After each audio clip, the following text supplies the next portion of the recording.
सब दर्ज वलीद को कवर कर लेते हैं। सबको यही लग रहा था कि यह हमला वलीद पर किया गया था। तुम वलीद सर को लेकर कल चलो गाड़ी में, तुम लोग मैडम को उठाओ जल्दी से। वलीद वही खड़ा था, उसे होश नहीं थी। वो बेबी डोल से नजरें हटा नहीं पा रहा था। वलीद से एक इंच भी चला नहीं गया था कि गार्ड्स ने उसे बिठाकर वो को भी बैक सीट पर लेटा दिया था। सर प्लीज मैडम का सर अपनी गोद में रख ले। दर्द गाड़ी स्टार्ट कर देते हैं। वलीद एक झटके से इस सदमे से बाहर आया था। बेबी डोल, तुम मुझे ऐसे छोड़ के नहीं जा सकती। तुमने वादा क्या था? वलीद उसका सर अपनी गोद में रख लेता है। सुना तुमने, यू कांट गो डस्ट में प्लीज, बात करो मुझसे। वलीद के चिल्लाने पर गाड़ी रख जाती है। गाड़ी क्यों रोकी? यू बास्टर्ड, फास्ट ड्राइवर करो, हमें जल्दी अस्पताल जाना है। वलीद अपनी शर्ट के कपड़े से होकर चेहरा साफ करता है। जब गार्ड की नजर पीछे पड़ती है तो वलीद शाह का आंसुओं से तर चेहरे उसे चौंका देता है। बहुत खून निकल रहा है। वो टिश्यू पेपर दो जल्दी। फ्रंट सीट पर बैठा गार्ड हेड था तमाम गार्ड्स का। वो जल्दी वलीद को टिश्यू पकड़ा देता है। हम बस पहुंच गए हैं बेबी डॉल, बस कुछ देर और। वलीद ने इस जगह तमाम टिश्यू रख दिए थे, पर फोन बंद नहीं हो रहा था। इसे कभी इतना खौफनाक नहीं था जितना इसे आज हो रहा था। गार्ड्स हैरान थे। ये वलीद के पर्सनल गार्ड्स थे। उनका पता सबको था, पर इनकी रिपोर्टिंग सिर्फ वलीद तक होती थी। आज तक वलीद शाह को इतना कमजोर कभी नहीं देखा था जितना आज देख रहे थे। मैं तुम्हें कुछ नहीं होने दूंगा बेबी डॉल। और वो अस्पताल पहुंच गए थे। सर प्लीज आप यही बैठिए, डॉक्टर को उनका काम करने दीजिए। इन लोगों ने बहुत मुश्किल से काबू किया था। वलीद कभी घबराहट से चक्कर लगा रहा था तो कभी बेंच पर बेचैनी से इंतजार कर रहा था। इसे कुछ नहीं होना चाहिए, वो खुद को तसल्लियां दे रहा था, क्योंकि डॉक्टर अभी तक बाहर नहीं आ लेते। छेदी थे। अदील कहाँ है? मलाइका आके। जकिया का पहला सवाल ही यही था। बेटा वो यही है। हुजात शाह जब रूम से बाहर गए थे तो अदील बाहर बैठा हुआ था। अगर तुमने अंदर जाकर माफी नहीं ना मांगी तो तुम्हारी वो मोहब्बत को कब्जा सांस नसीब नहीं होगा। वलीद अभी तक अका हवा है। हुजात ने झूठ बोल दिया था, पर अदील ने उनकी बात को सच समझ लिया और अपना चेहरा साफ करके अंदर चला गया था। अदील जकिया के पास बैठ गया था। I am so sorry Zakia, मुझे माफ कर दो, आगे से ऐसा कुछ नहीं होगा। अदील का सर झक गया था, जिस पर जकिया बहुत ज्यादा हैरान थी। प्लीज अदील माफी ना मांगो। वलीद भैया कहाँ है? वलीद आया नहीं, मैं इसे फोन करके आता हूँ। बाबा साहब, वलीद का नंबर मिलाने लग गए थे। सर आपका फोन। हमजा ने मोबाइल लगे क्या तो वलीद ने उठाकर कान में लगाया, पर बात कुछ नहीं की थी। वलीद बेटा कहाँ हो तुम? जका तुम्हारा पूछ रही है। वलीद बेटा। डॉक्टर जैसे ही रूम से बाहर आ लेते 6-3 थे। वलीद ने फोन काट दिया था। डॉक्टर वो कैसी है? मेरा मतलब है वो लड़की। पूरी इनके पेट पर लगी थी। कंप्लीट बेड रेस्ट चाहिए। अब घबराने की कोई बात नहीं।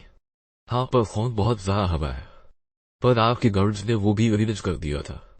वलीद अपने गार्ड्स की तरफ देखता है। बहुत एहसान है आपका वलीद शाह पर, बहुत बहुत शुक्रिया आप लोगों का। वलीद शाह डॉक्टर और शौकत गार्ड्स को वहीं छोड़कर अंदर अपनी बेबी डोल के पास चला जाता है। बेबी डोल, कोई रिस्पांस नहीं मिलता उसे तो वो वही हो के बेड पर सर रखकर सो जाता है। हुजात वलीद अभी तक नहीं आया। 24 घंटे हो गए हैं और उसका फोन कभी बंद होता है, कभी वो पक नहीं करता। सिकंदर साहब हुजात से वजह जानना चाहते थे। उनकी बेटी अस्पताल थी और वलीद शाह जो सबसे ज्यादा फिक्रमंद होता था वो अभी तक आया ही नहीं था। हाँ अब तक उसे आ जाना चाहिए। भैया ठीक तो है? जकिया और सब फिक्रमंद हो रहे थे। परेशान मत हो, वलीद ठीक ही होंगे, मैं कॉल करती हूँ। मलाइका ने अपने नंबर से वलीद को कॉल मिलाई थी। वलीद ने अभी आंखें बंद ही की थी कि फिर से फोन की टोन बजी। वो जल्दी से रूम से बाहर आ गया था कि बेबी बोल आउट जीन वलिफ लेते चली थी। बाहर आते की स्क्रीन पर मलाइका का नाम देखा। इसने मोबाइल सामने दीवार पर दे मारा था। अब वलीद का फोन बंद जा रहा है। बाबा साहब आप वलीद के पर्सनल गार्ड को फोन करें ना, और वजाहत वैसे ही करते हैं। वलीद के साथ हो तुम लोग?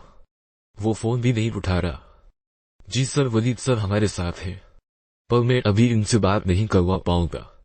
आपकी वो एक मीटिंग में बिजी है। वलीद को पता नहीं जकिया अस्पताल में है। बाबा साहेब आप मुझे फोन दीजिए। मुलैका ने वजाहत से फोन लिया था।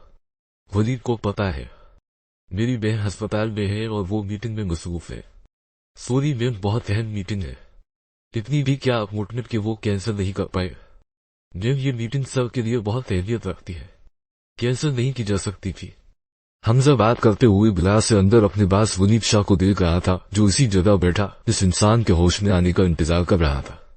और हमजा ने झूठ बोल दिया था। वजाहत शाह से बेबी डॉल। वनीद की आंख खुल गई थी। एंजल बहुत दर्द हो रहा है। वो रोने लग गई थी और बार बार बैंडेज की तरफ इशारा कर रही थी। शश तुम लेटी रहो, मैं डॉक्टर को बुलाता हूं। वलीद जल्दी से बाहर भागा था। वलीद सर आप अंदर ही रहिए, मैडम के पास हम डॉक्टर को बुलाकर लाते हैं। डॉक्टर कुछ भी कीजिए, इंजेक्शन दीजिए और टेबलेट्स दीजिए, बस उसे दर्द नहीं होना चाहिए। डॉक्टर के आने पर जिस तरह वलीद सब कह रहा था, ऐसे लग रहा था जैसे दर्द से हो रहा। डॉक्टर वो को इंजेक्शन लगा गए थे और वो फिर से सो गई थी। 2 दिन बाद मुझे अपने हर दुश्मन की लिस्ट चाहिए, किसी एक का नाम भी ना छोड़ना। इन 2 दिनों में होर के दर्द में कमी जरूर आई थी, पर फर्क नहीं हुआ था। वलीद ने इन दिनों अपने घर में राबता भी नहीं किया था, ना उसे किसी और की फिक्र थी। पर अब उसे वो जानवर चाहिए था जिसने उसकी बेबी डॉल पर गोली चलाई। वलीद और उसके गार्ड्स को अभी भी यही लग रहा था कि ये लोग इस पर हमला करना चाहते थे, पर सब अचानक से। इन सब का क्या करेंगे? इन सब को भी ऐसे ही सजा दो जैसे मेरी बेबी डॉल को दी है। उनको भी तकलीफ दो, जिसने भी ये क्या है आज मेरे सामने लाओ। वलीद वापस रूम में होल के पास आ गया था, पर उसे अभी भी समझ नहीं आ रहा था कि कोई क्यों इसे मारना चाहिए। वो जानता था कि उस पे दुश्मन है, पर आज तक किसी ने जरात नहीं की थी उसे नुकसान पहुंचाने की।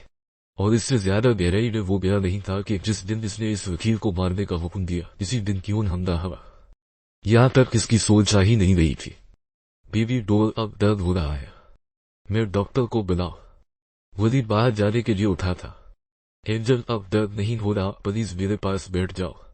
वलीद बेड के पास रखी कुर्सी पर बैठ गया था। एंजल मुझे क्या हुआ था? कुछ नहीं हुआ था, तुम फंसल कर गिर गई थी। वो अभी चुप हो गई थी, जैसे कुछ याद करने की कोशिश कर रही थी।